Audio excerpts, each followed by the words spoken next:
Dobrodošli na kanal Moji recepti. Danas za vas pripremam domaću pileću supu sa povrćem. U šerpu staviti batak koji smo prethodno oprali i mrkvu koju smo oprali i očistili. Dodati hladnu vodu i ostaviti da proključa. Kada proključa, dodati jednu pileću kocku za supu i ostaviti da se piletina skuha. U međuvremenu u kipućoj vodi kratko obarati karfiol i brokulu 3 do 4 minuta. Ja koristim zamrznuto, ali naravno uvijek je bolje sa svježim povrćem.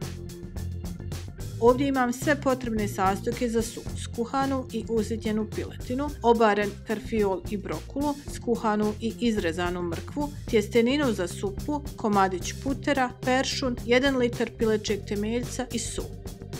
Prvo u šerpu dodati piletinu, mrkvu, temeljac i puter.